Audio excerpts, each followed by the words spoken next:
السلام علیکم ورحمۃ اللہ وبرکاتہ۔ خبروں کے پہلے نشریے کے ساتھ میں ہوں عبید طاہر۔ پیش خدمت ہیں اس وقت کی اہم سرخیاں۔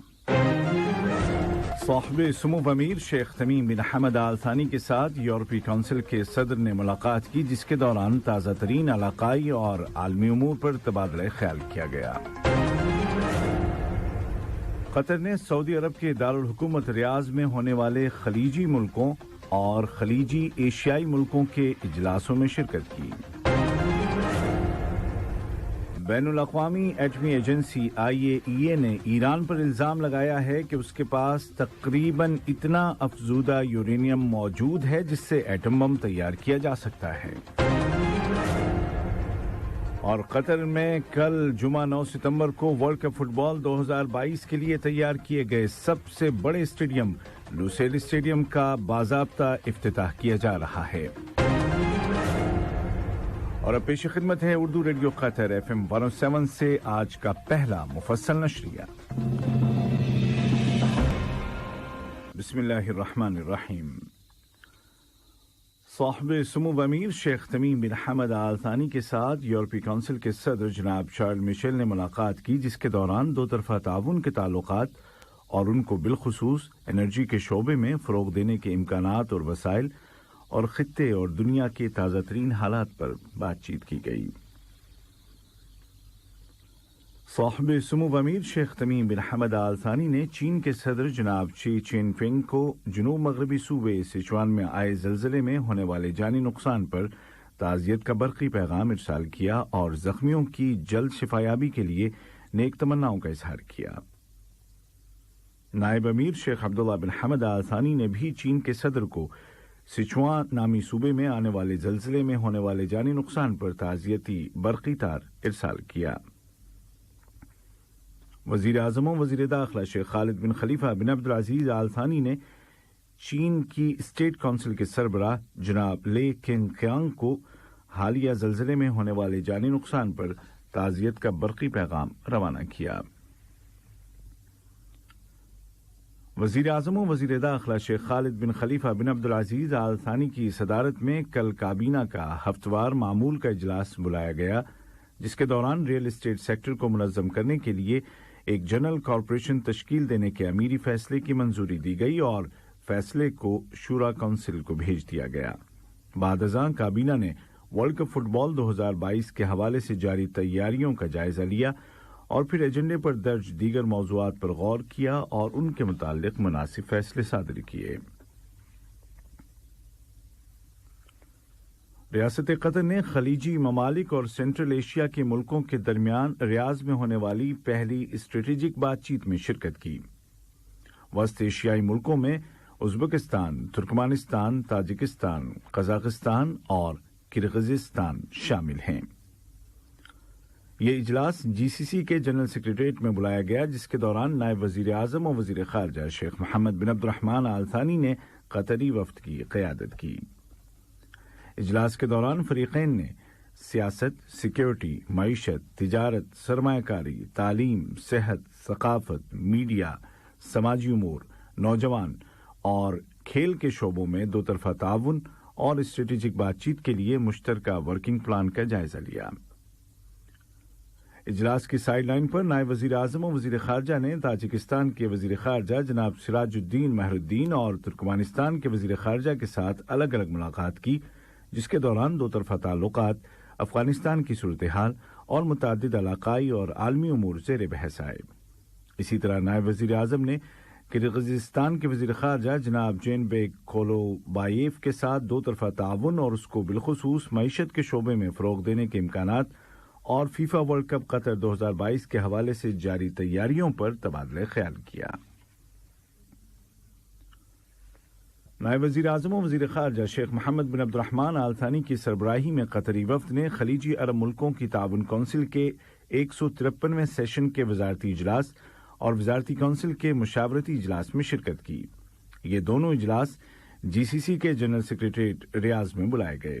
اجلاسوں کے دوران مشترکہ خلیجی عمل اور GCC کی سپریم کونسل کے 42ویں سیشن کے دوران کیے گئے فیصلوں کے نفاذ کی ذمہ دار کمیٹیوں کے کام کاج پر غور کرنے کے علاوہ تازہ ترین علاقائی اور عالمی صورتحال پر غور و خوض کیا گیا۔ سعودی عرب کے شہر جدہ میں ٹرانسپورٹ کے وزیر جناب جاسم بن سیف السلیطی نے سعودی عرب کے وزیر برائے ٹرانسپورٹ اور لاجسٹک سروسز انجینئر صالح بن ناصر الجاسر کے ساتھ ملاقات کی۔ ملاقات کے دوران ٹرانسپورٹ اور ذرائع آمد و رفت کے شعبے میں آپسی تعاون کو فروغ دینے کے وسائل پر بات چیت کی گئی۔ دونوں وزراء نے باہمی مواقع پر بھی تبادلہ خیال کیا، جن سے تجارت کے عالمی منظرنامے میں دونوں ملکوں کا مقام مزید مستحکم ہوگا۔ ریاست قطر نے خلیجی تعاون کونسل کے ممبر ملکوں کی جسٹس منسٹریز کے سیکریٹریز کے 24ویں اجلاس میں شرکت کی۔ وزارت انصاف کے سیکریٹری جناب سلطان بن عبداللہ سویدی نے قطری وفد کی قیادت کی۔ اجلاس کے دوران خلیجی ملکوں کے درمیان قانون کے شعبے میں آپسی تعاون کو مضبوط کرنے کے وسائل اور متعلقہ موضوعات پر غور و خوض کیا گیا۔ ریاست قطر نے سعودی عرب کے دارالحکومت ریاض میں خلیجی تعاون کونسل کے ممبر ملکوں میں بلدیات کے اعلی اہلکاروں کے 38ویں اجلاس میں شرکت کی۔ یہ اجلاس خلیجی ملکوں کے وزرائے بلدیات کے آج ہونے والے اجلاس کی تیاریوں کے ضمن میں بلایا گیا تھا۔ العدید ایئر بیس میں منعقدہ استقبالیہ تقریب کے موقع پر قطری مسلح افواج کے chief of staff major general pilot Salem bin Hamad bin Aqeel Al Nabet اور سعودی عرب کے chief of general staff major general Fayyad bin Hamid Al Ruwaili نے دونوں ملکوں کے درمیان قائم فوجی تعلقات اور ان کو فروغ دینے کے وسائل کا جائزہ لیا۔ یہ خبریں آپ اردو ریڈیو قطر FM 107 سے سن رہے ہیں۔ وائٹ ہاؤس کی ترجمان محترمہ کیرین جین بیئر نے ایک بار پھر کہا ہے کہ واشنگٹن ایران کے ساتھ کیے گئے ایٹمی معاہدے میں دوبارہ شامل ہونے کے لیے تیار ہے۔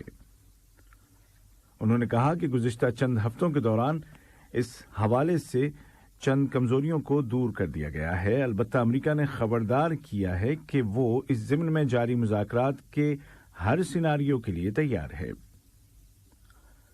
دوسری جانب ایران نے کہا ہے کہ وہ مذاکرات کا پابند ہے۔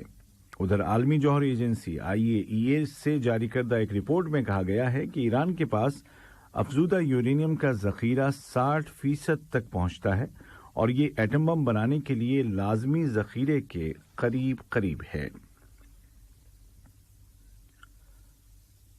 یوکرین نے مطالبہ کیا ہے کہ روس کے زیر قبضہ ایٹمی پلانٹ زیپوریجیا میں امن فوج تعینات کی جائے۔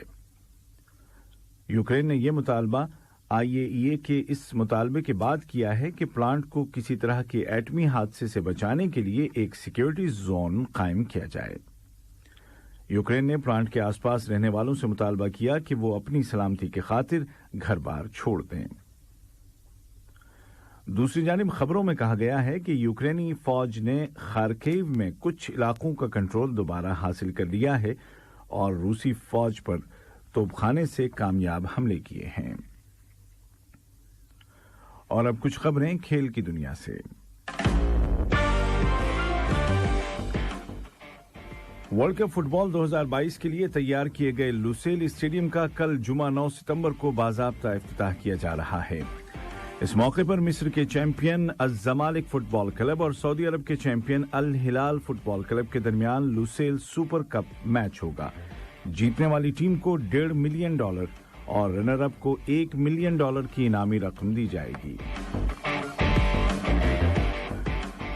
لوسیل سپر کپ کے موقع پر قطر گورنمنٹ نے کارنش اور آس پاس کی سڑکوں اور لوسیل اسٹیڈیم جانے والے دیگر راستوں پر ٹریفک کو محدود کرنے کا اعلان کیا ہے اور شائقین کو مشورہ دیا ہے کہ وہ اسٹیڈیم تک پہنچنے کے لیے میٹرو اور پبلک ٹرانسپورٹ یا ٹیکسی کا استعمال کریں۔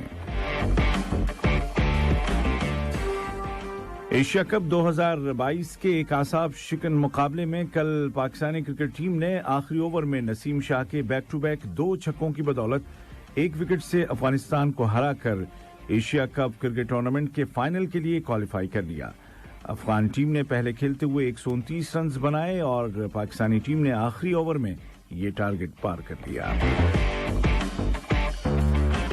آج کا پہلا نشریہ ختم ہونے سے قبل اس وقت کی اہم سرخیاں ایک مرتبہ پھر سن لیجیے۔ صاحب سمو امیر شیخ تمیم بن حمد آل ثانی کے ساتھ یورپی کونسل کے صدر نے ملاقات کی، جس کے دوران تازہ ترین علاقائی اور عالمی امور پر تبادلہ خیال کیا گیا۔ قطر نے سعودی عرب کے دارالحکومت ریاض میں ہونے والے خلیجی ملکوں کے اجلاس اور اسی طرح خلیج ایشیائی ملکوں کے اجلاسوں میں شرکت کی۔ بین الاقوامی ایٹمی ایجنسی IAEA نے ایران پر الزام لگایا ہے کہ اس کے پاس تقریباً اتنا افزودہ یورینیم ہے جس سے ایٹم بم تیار کیا جا سکتا ہے۔